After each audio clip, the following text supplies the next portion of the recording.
Movie की start होते ही हमें एक छोटा बच्चा दिखाया जाता है जो कि एक टाउन में न्यूज़पेपर डिस्ट्रीब्यूट कर रहा होता है। उस टाउन में एक मोर्चरी यानी एक मुर्दा घर भी था। वो बच्चा देखता है कि काफी दिनों से मोर्चरी के बाहर से किसी ने न्यूज़पेपर नहीं लिए हैं। तब वो बच्चा अपना कैमरा लेकर मोर्चरी को चेक करने के लिए जाता है। वो बच्चा वहाँ पर जाकर एक पिक्चर क्लिक करता है। वहीं पर उसे किसी की आईज दिखाई देती हैं। तभी मोर्चरी के अंदर से एक आदमी उस बच्चे के सामने आ जाता है और इस आदमी का नाम डार्क होता है। वो बच्चा उस आदमी से डर जाता है और अपना कैमरा लिए बगैर ही वहाँ से भाग जाता है। बाद में डार्क उस कैमरा को उठाकर एक बॉक्स में डाल देता है जहाँ पर पहले ही कुछ लोगों का सामान पड़ा हुआ था और ये उन लोगों का सामान था जो अब से पहले यहाँ पर आ चुके थे। फिर हम देखते हैं कि डार्क एक बच्चे का फ्यूनरल कर रहा है। फ्यूनरल खत्म होने के बाद वहाँ पर एक लड़की आती है जिसका नाम सैम होता है। सैम असल में वहाँ पर जॉब के लिए आई थी क्योंकि डार्क ने बाहर जॉब का नोटिस लगा रखा था। इसके बाद सैम मोर्चरी की क्रीपी सी कलेक्शन देखती है और उस कलेक्शन में कुछ बुक्स भी इंक्लूड थी जिसे देखकर सैम अट्रैक्ट हो रही थी और काफी इम्प्रेस भी हो रही थी। डार्क बताता है कि इन बुक्स में मरे हुए लोगों की स्टोरीज हैं, जिस पर सैम कहती है तो फिर मुझे कुछ स्टोरीज सुनाइए ना, और सारी स्टोरीज हॉरर होनी चाहिए और इंटरेस्टिंग भी। इसके बाद डार्क उसे पहली स्टोरी सुनाता है। ये स्टोरी है 1950 की, जहाँ पर हम एक लड़की को देखते हैं जो कि पार्टी के दौरान वॉशरूम जाती है और जब वो लड़की लाइट्स ऑन करती है तब उसके हाथ पर अजीब सा लिक्विड लग जाता है। यहाँ पर हमें पता चलता है कि असल में वो लड़की चोर थी जो वॉशरूम के बहाने वहाँ पर आई थी। उसने पार्टी में आने वाले बहुत सारे लोगों के वॉलेट्स चुराए हुए थे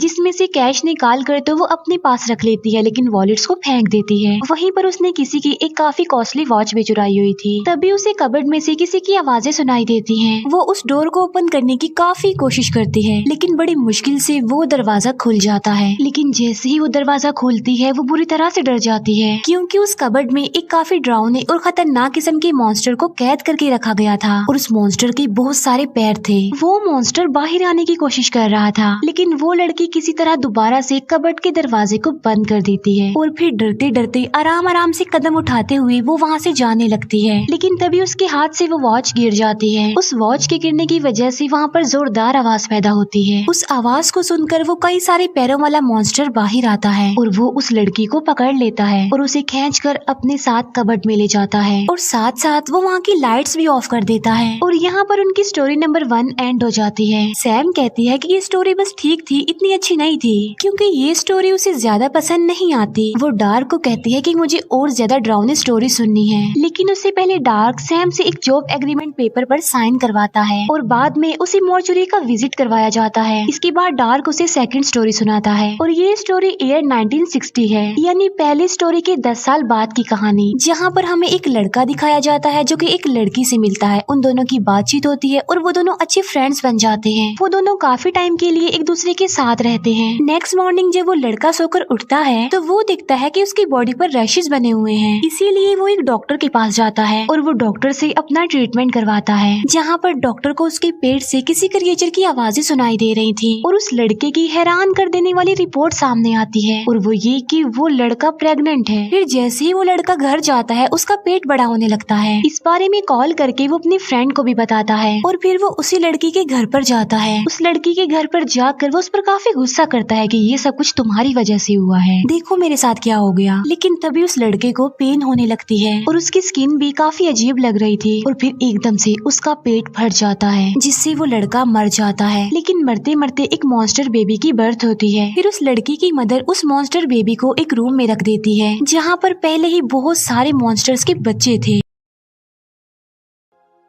की बताई गई ये स्टोरी काफी अच्छी और काफी इंटरेस्टिंग लगती है क्योंकि ये मूवी डरावनी भी थी और इसमें काफी सस्पेंस भी था। फिर डार्क सैम को एक बेसमेंट में लेकर जाता है जहाँ पर वो सैम को एक लड़की की डेड बॉडी दिखाता है। फिर वो उसी लड़की की स्टोरी सैम को सुनाता है और ये स्टोरी ईयर 1970 की है, यानी ये भी पिछली स्टोरी की 10 साल बाद की कहानी है, जहाँ पर हम एक कपल को देखते हैं जो हस्बैंड वाइफ अपनी मैरिड लाइफ में काफी खुश थे और उसमें जो हस्बैंड होता है वो अपनी वाइफ से बहुत ज्यादा प्यार करता था। लेकिन शादी के फौरन बाद वो लड़की मेंटली डिसेबल हो गई। उस लेडी का हस्बैंड अपनी वाइफ को बिल्कुल ठीक करने के लिए बहुत ज्यादा कोशिश करता है। वो उसका बहुत ख्याल रखता था लेकिन उसकी तबीयत में जरा सी भी चेंजिंग नहीं आती। इस बात की वजह से उसका हस्बैंड काफी दुखी था और वो काफी टेंशन लेता था। फिर एक रात वो अपनी वाइफ को ठीक करने के लिए उसके साथ कैंडल लाइट डिनर करता है, लेकिन उस आदमी की वाइफ ना तो कुछ बोल रही थी और ना ही कुछ खा पी रही थी। इवन उसने मूव करना भी छोड़ दिया था। तभी उस लेडी का हस्बैंड उसे एक स्टैचू गिफ्ट करता है और साथ साथ साथ वो खाने में अपनी वाइफ को मेडिसिन का ओवरडोज देता है, क्योंकि ऐसा करने के लिए उसे डॉक्टर ने कहा था, क्योंकि वो उसकी वाइफ को दर्द भरी और दुखी जिंदगी से आजादी देना चाहते थे। अब उस लेडी का हस्बैंड ऐसा करना तो नहीं चाहता था, लेकिन फिर भी उसे ऐसा करना पड़ा। लेकिन तभी उस लेडी का हाथ मूव करने लगता है और वो अपने हस्बैंड का हाथ पकड़ लेती है। अपनी वाइफ को मूव करता हुआ देखकर उसका हस्बैंड उसे वॉमिट करवाता है कि ओवरडोज की वजह से उसकी मौत हो सकती थी। लेकिन तभी उसकी वाइफ का सर टेबल पर जाकर लगता है, जिससे सामने पड़ा हुआ स्टैचू उसके सर में घुस जाता है और उसकी मौत हो जाती है। ये देखकर उस लेडी का हस्बैंड जल्दी से डॉक्टर को कॉल करता है और डॉक्टर को सारी बात बता देता है, उसके मूव करने की, उसके मरने की। डॉक्टर उसे कहते हैं कि अपनी वाइफ की डेड बॉडी का जल्दी से कुछ करो, यानी उसे कहीं पर दफना दो, कहीं पर फेंक दो। ये सुनकर उस लेडी का हस्बैंड ऐसा ही करता है। वो अपनी वाइफ की डेड बॉडी को एक बॉक्स में डाल देता है, लेकिन बॉक्स छोटा होने की वजह से उस लेडी के पैर अंदर नहीं आ रहे थे। इसी वजह से उसका हस्बैंड उसके दोनों पैर काट देता है और कटे हुए पैरों को बॉक्स में डालकर वो लिफ्ट के जरिए वहाँ से जाने लगता है। लेकिन तभी अचानक से लिफ्ट बंद हो जाती है और उस बॉक्स से बहुत सारा खून बाहर आने लगता है, जिससे वो पूरी लिफ्ट खून से भर जाती है। इस बात की वजह से उस लेडी का हस्बैंड काफी डर जाता है और वहाँ से बाहर निकलने के लिए लिफ्ट के डोर्स को ओपन करने की कोशिश करता है। लेकिन तभी वहाँ पर उनकी नेबर आ जाती है और वो उस आदमी की हेल्प करने के लिए उसे लिफ्ट से बाहर निकालने के लिए पुलिस को कॉल कर देती है। लेकिन तभी अचानक से लिफ्ट चल पड़ती है और वो नीचे की तरफ जा रही थी। तभी वो आदमी बाहर देखता है और उसे उसकी वाइफ के साथ गुजारे गए सारे मोमेंट्स याद आने लगते हैं।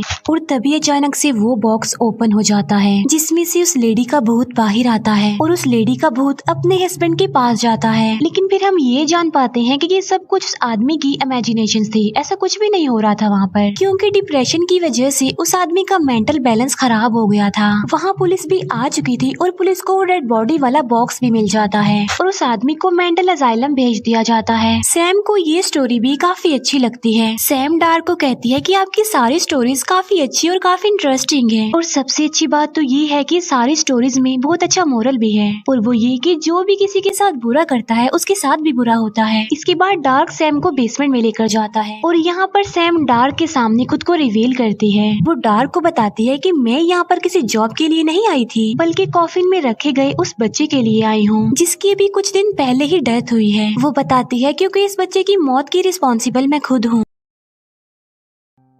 डार्क को अपनी स्टोरी सुनाती है। वो बताती है कि मैं इस बच्चे की बेबी सिटर थी और उस दिन उस बच्चे के पेरेंट्स घर पर नहीं थे और उन्होंने सैम के लिए एक वॉइस मैसेज छोड़ा था कि अगर सैम को भूख लगे तो वो कुछ भी बनाकर खा सकती है, जहाँ पर सैम अपने लिए मीट यानी गोश्त बना रही होती है। लेकिन तभी टीवी पर ये न्यूज दिखाई जाती है कि मेंटल असाइलम से कुछ पेशेंट भाग गए हैं और तभी उस घर में सैम को एक इंजर्ड आदमी नजर आता है। सैम उस आदमी की हेल्प करती है, लेकिन जब वो ये न्यूज सुनती है तो उसे उस आदमी पर शक होता है कि कहीं ये मेंटल असाइलम से भागकर तो नहीं आया, और इसीलिए वो उस आदमी का हाथ मीट ग्राइंडर में डालकर पूरी तरह से उसका हाथ ग्राइंड कर देती है। और वहाँ पर सैम और उस आदमी के बीच काफी फाइट होती है और इस फाइट की वजह से सैम बेहोश हो जाती है। फिर वो आदमी उस बच्चे के रूम में जाने लगता है, लेकिन तभी सैम को होश आ जाता है और वो भी वहाँ पर चली जाती है, जहाँ एक बार फिर से सैम और उस आदमी की फाइट होती है। और फाइट के दौरान इस बार वो आदमी स्टेयर्स पर से नीचे गिर जाता है। तभी वहाँ पर सैम आती है और उस आदमी को कहती है कि तुम स्टूपिड हो, तुमने मेरा डिनर खराब करके रख दिया। ये कहते ही वो उस आदमी के सर पर टीवी फेंक देती है, जिससे उसका सर क्रश हो जाता है। फिर थोड़ी देर गुजर जाने के बाद उस बच्चे के पेरेंट्स वहाँ पर आ जाते हैं, जो उस आदमी को देखकर काफी शॉक्ड रह जाते हैं और काफी डर भी जाते हैं, क्योंकि वो आदमी कोई और नहीं बल्कि उनके बच्चे का बेबी सिटर था। क्योंकि सैम उस बच्चे की बेबी सिटर नहीं थी, बल्कि सैम तो एक मेंटल पेशेंट थी और ये उनमें से एक थी जो मेंटल असाइलम से भाग गए थे। तभी उस बच्चे के पेरेंट्स देखते हैं कि वो बच्चा भी वहाँ से गायब है। वो अपने बच्चे को हर जगह ढूंढने की काफी कोशिश करते हैं, लेकिन वो उन्हें कहीं पर भी नहीं मिलता। लेकिन फिर जब वो ओवन खोलकर देखते हैं तो वो काफी हैरान रह जाते हैं, क्योंकि जो उसमें गोश्त सैम बना रही थी वो किसी और का नहीं बल्कि उनके बच्चे का था। और यहाँ पर हम ये बात जान पाते हैं कि सैम असल में एक सीरियल किलर थी, वो कोई नॉर्मल लड़की नहीं थी। और सीरियल किलर होने के साथ साथ वो एक कैनिबल भी थी, जो बच्चों को कैप्चर करके उन्हें काट कर खा लेती थी और उन बच्चों को मारने के बाद निशाने के तौर पर उनका एक एक दांत अपने पास रख लेती थी। अब क्योंकि वो इस बच्चे का दांत नहीं ले पाई थी, इसीलिए वो इस मॉर्चरी में आई थी उस बच्चे का दांत लेने के लिए। और वहीं पर सैम डार्क को भी चाकू से स्टैब कर देती है, लेकिन डार्क अचानक से हंसने लगता है जोर जोर से। और हैरान कर देने वाली बात तो ये है कि जहाँ जहाँ पर चाकू लगा था वहाँ से खून नहीं आ रहा था, बल्कि एक अजीब सा चिपचिपा सा लिक्विड निकल रहा था। ये देखकर सैम डर जाती है और वहाँ से भागने लगती है, लेकिन सैम अब मॉर्चुरी में फंस चुकी थी। वो वहाँ से भागने की काफी कोशिश करती है लेकिन नहीं भाग पाती। ऐसा लग रहा था कि जैसे वो मॉर्चुरी कोई भूल भुलैया बन गया हो, और ये सब कुछ किसी और ने नहीं बल्कि डार्क ने किया था। इसके बाद सैम एक लाइब्रेरी में आ जाती है, जहाँ पर डार्क उसे कहते हैं कि बेटा अभी तो ये स्टार्टिंग है, आगे आगे देखो क्या होता है। ये कहते ही डार्क वहाँ पर कुछ बुक्स गिराने लगता है, और इन सारे बुक्स में उन सारे बच्चों की स्टोरीज थी जिन्हें सैम ने पूरी तरह से ब्रूटल तरीके से मार डाला था, जबकि वो सारे बच्चे बेकसूर थे, इनोसेंट थे। और तभी उन बुक्स में से उन सारे बच्चों की सॉल्स बाहर आने लगती हैं। सारे बच्चों की सॉल्स सैम को पकड़ लेती हैं और उसे खाने लगती हैं। इसके बाद डार्क सैम की बॉडी में वही चिपचिपा लिक्विड डाल देता है और बाद में उसकी बॉडी पर स्टिचेस लगा देता है। और ऐसा करने के बाद डार्क भी उस मॉर्चुरी से बाहर आ जाता है, लेकिन जैसे ही डार्क बाहर आता है वो डस्ट बनकर गायब हो जाता है। और यहाँ पर हम ये जान पाते हैं कि डार्क भी असल में कोई इंसान नहीं था, बल्कि वो तो डार्क की सॉल थी। और तभी हम मॉर्चुरी में देखते हैं कि सैम की अचानक आँख खुल गई है। इसका मतलब ये है कि अब डार्क के बाद सैम इस मॉर्चुरी कलेक्शन को चलाने वाली है। इसके बाद हम प्रेजेंट टाइम में आ जाते हैं, जहाँ पर हम देखते हैं कि ये सारी स्टोरीज सैम उसी बच्चे को सुना रही थी जो न्यूज़पेपर बांट रहा था, जिसे हमने मूवी के स्टार्ट में भी देखा था। वो बच्चा सैम से डर जाता है और उसे कहता है कि मुझे देर हो रही है, मैं घर जा रहा हूँ। जिस पर सैम उसे कहती है कि इतनी जल्दी तुम्हें घर जाने की क्या पड़ी हुई है, अभी तो मैंने डिनर भी बनाना है और हमने मिलकर डिनर करना है। और सैम के ऐसा कहते ही ये मूवी यहीं पर एंड हो जाती है।